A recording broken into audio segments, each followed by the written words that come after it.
ৰাহুল গান্ধীৰ ভাৰত জোড়ো ন্যায় যাত্ৰাৰ কাইলৈ অসমত অন্ত পৰিব। কাইলৈ ৰাহুল গান্ধী কোচবিহাৰত পদাৰ্পণ কৰিব। আজি নিশা ৰাহুল গান্ধী নামনি অসমত আছে। কাইলৈ তেওঁ ওলাই যাব। উজনি অসমত ৰাহুল গান্ধীৰ যাত্ৰা বৰ শুভ নাছিল বা উজনি অসমত ৰাহুল গান্ধীক কেৱল বাছৰ ভিতৰত বহি থকা দেখা গৈছিল। তেওঁ খোজকাঢ়ি ওলাই অহা নাছিল, তেওঁৰ মুখত হাঁহি দেখা পোৱা নগৈছিল। কিন্তু নামনি অসমত মুছলমানৰ মাজত ৰাহুল গান্ধীৰ জনপ্ৰিয়তা আজি প্ৰতীয়মান হ'ল। কাৰ্যত প্ৰমাণিত হৈছে মুছলমানৰ মাজত ৰাহুল গান্ধী হিৰো।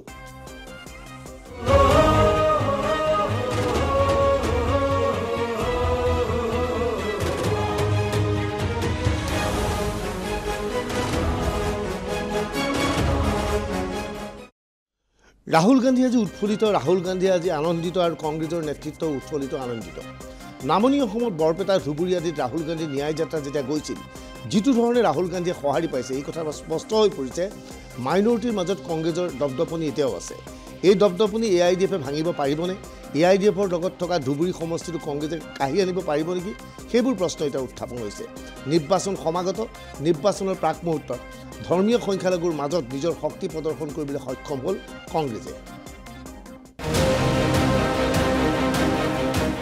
যোৱা দুটা দিন ধৰি উজনি অসমত ব্যস্ত আছে মুখ্যমন্ত্ৰী হিমন্ত বিশ্ব শৰ্মা।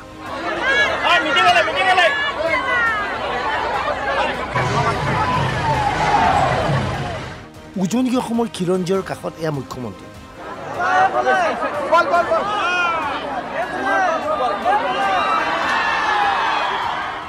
হিমন্ত বিশ্ব শৰ্মাক আদৰণি জনাইছে পুৰুষ, মহিলা, বৃদ্ধা, বনিতা সকলোৱে।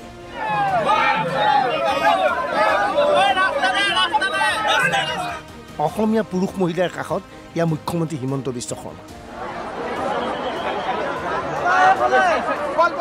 কোনোবাই হিমন্ত বিশ্ব শৰ্মাৰ কাষত আহি সেলফি উঠিছে, কোনোবাই ফুল ছটিয়াইছে। হিন্দু বেল্টত বিজেপিৰ জনপ্ৰিয়তাৰ নমুনা এয়া।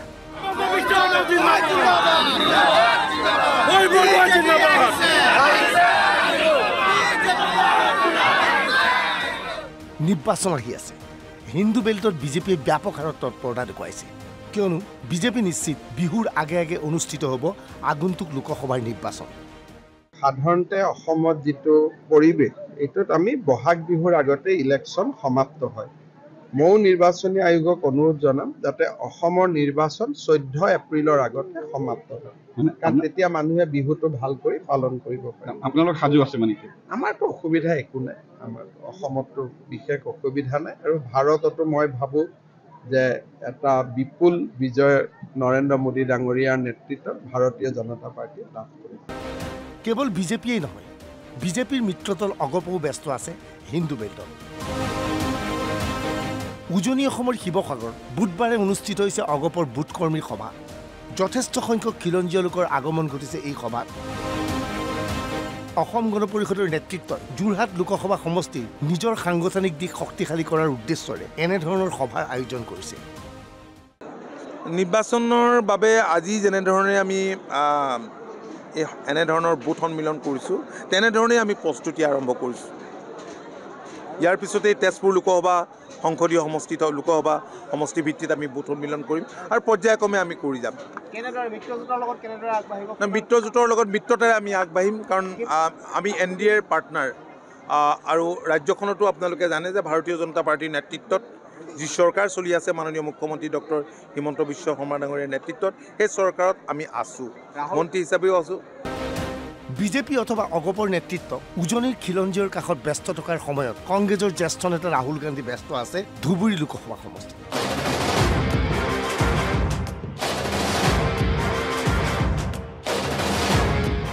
ধুবুৰী লোকসভা সমষ্টিৰ অধীনস্থ বিধানসভা সমষ্টিত ৰাহুল গান্ধী। শ শ ধৰ্মীয় সংখ্যালঘু ৰৈ আছে ৰাহুল গান্ধীৰ বাবে।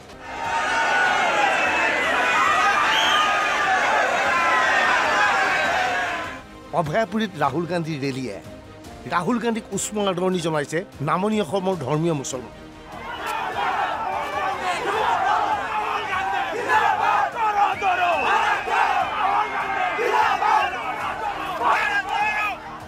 অভয়াপুৰীত এইদৰে গাড়ীৰ পৰা নামিছে ৰাহুল গান্ধী। পথৰ কাষত ৰৈ থকা কংগ্ৰেছ কৰ্মীয়ে ৰাহুল গান্ধীক ওচৰলৈ মাতিছিল।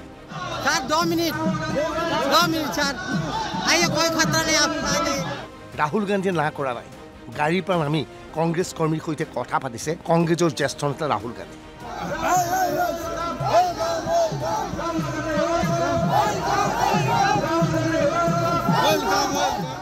উজনিত খোজ কৰা নাছিল ৰাহুল গান্ধী,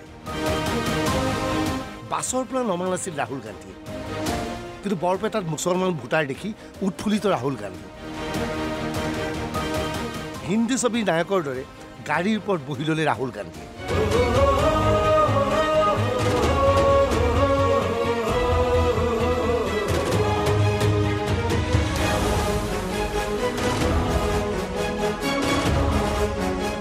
ৰাহুল গান্ধীৰ এই দৃশ্য চাওক, ৰাহুল গান্ধীৰ মুখমণ্ডল চাওক, ৰাহুল গান্ধীৰ মুখ আনন্দত উৎফুল্লিত হৈছে। ৰাহুল গান্ধীৰ এনে উৎফুল্লিত মুখ উজনি অসমত আমি দেখা নাছিলোঁ। উজনি অসমত কংগ্ৰেছ কৰ্মীৰ মুখবোৰ আছিল হতাশপূৰ্ণ, কিয়নো উজনিত হিন্দু বেল্টত ৰাহুল গান্ধীৰ ৰেলীৰ সময়ত কোনো ধৰণৰ জনসমাগম হোৱা নাছিল। কলিয়াবৰত যিখন ৰেলী হৈছিল সেইখন ৰেলীত ধৰ্মীয় সংখ্যালঘুৰ প্ৰাধান্য আছিল। কলিয়াবৰৰ ৰেলীত প্ৰায় 10,000 লোকৰ সমাগম ঘটিছিল।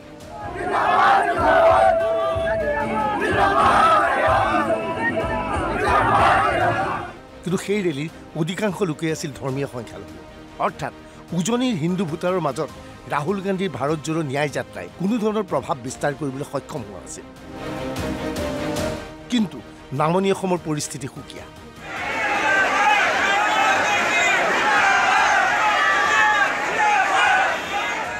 বৰপেটাত এইদৰে খোলা গাড়ীৰ ওপৰত বহি হাঁহি হাঁহি আগুৱাই গৈছে ৰাহুল গান্ধী। ৰাহুল গান্ধী এটা মুছলমানৰ বাবে নায়ক। এইবাৰ চেঙাৰ দৃশ্য চাওক, চেঙাত ব্যাপক হাৰত জনসমাগম হৈছে।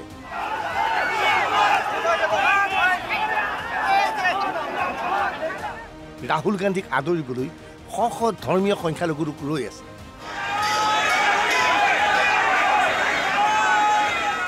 কলগেছিয়াতো অনুৰূপ দৃশ্য।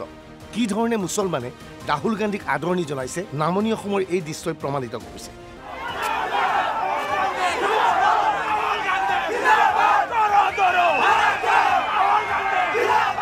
ৰাহুল গান্ধী উৎসাহিত হৈ পৰিছে। ধুবুৰীৰ ৰাজহুৱা সভাত ৰাহুল গান্ধীয়ে সগৌৰৱে ঘোষণা কৰে এই কথা। 6 दिन से ये रोकने की कोशिश कर रहे हैं, पुलिस वालों से रुकवाएंगे, कभी अपने बीजेपी के 2-3 कार्यकर्ता सड़क के किनारे खड़े कर देंगे, वो 2-3 नारे लगाएंगे, कभी कोर्ट केस, यात्रा पे मेरे ऊपर कोर्ट केस लगा देंगे।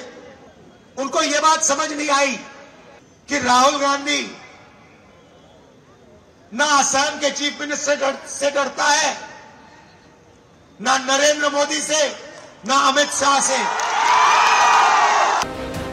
ৰাহুল গান্ধীৰ মন এতিয়া আনন্দত উপচি উঠিছে।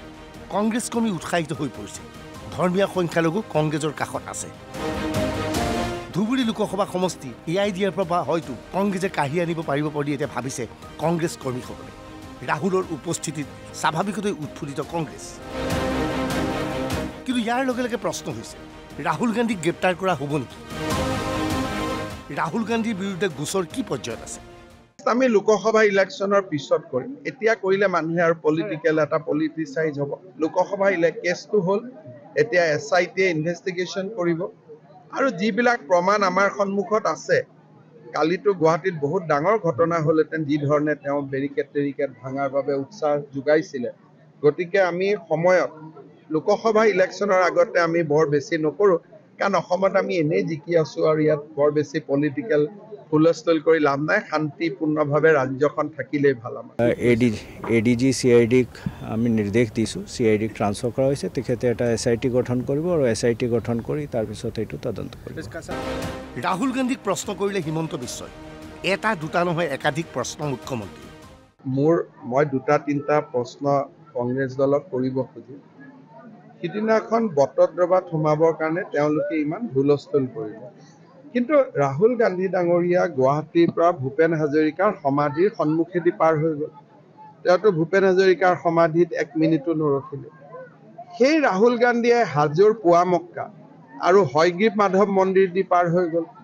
তেওঁতো তাত 1 মিনিট সময় নৰখিলে। সেই ৰাহুল গান্ধী বৰপেটা সত্ৰৰ সন্মুখেদি পাৰ হৈ গ'ল।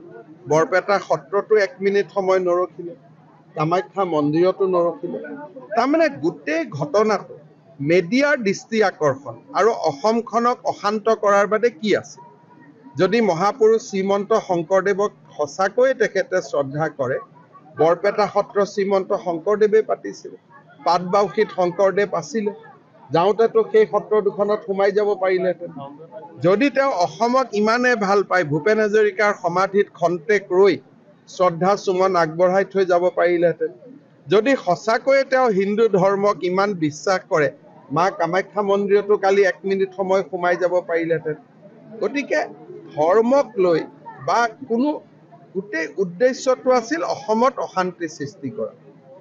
আজি এতিয়া আমি বিফল কৰিলোঁ। এতিয়া তেওঁ ধুবুৰীত যি ন্যায় যাত্ৰা কৰে কৰি থাকক, তাৰ মোৰ কোনো আপত্তি নাই। ৰাহুল গান্ধীৰ এই ভ্ৰমণ সংক্ৰান্তত প্ৰশ্ন কৰা হৈছিল অসম গণ পৰিষদৰ সভাপতি অতুল বৰা। ডেফিনেটলি তেখেত হতাশ হ'ব, ৰেছপন্সটো পোৱাই নাই আৰু ইয়াৰ কোনো প্ৰভাৱ আচলতে নপৰে, কোনো ধৰণৰ প্ৰভাৱ নপৰে নিৰ্বাচনত, সেই কথা অতি স্পষ্ট। আৰু মই আগতেও কৈছোঁ, এতিয়াও কৈছোঁ যে এইটো আচলতে ৰাহুল গান্ধীৰ পৰাজয় যাত্ৰাৰ ফেজ 2 হ'ব।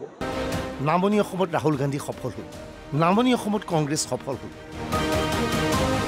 নামনি অসমত ৰাহুল গান্ধীৰ ৰেলীত যি ধৰণে জনসমাগমৰ সৃষ্টি হ'ল, তাৰ পৰা এটা কথা স্পষ্ট হ'ল, নামনিৰ মুছলমান এতিয়াও কংগ্ৰেছৰ লগতে আছে।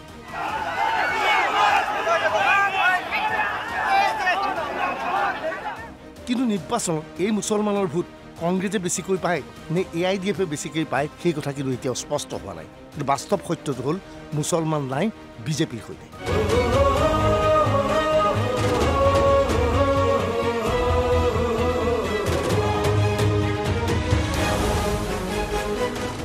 Bureau report, NB news.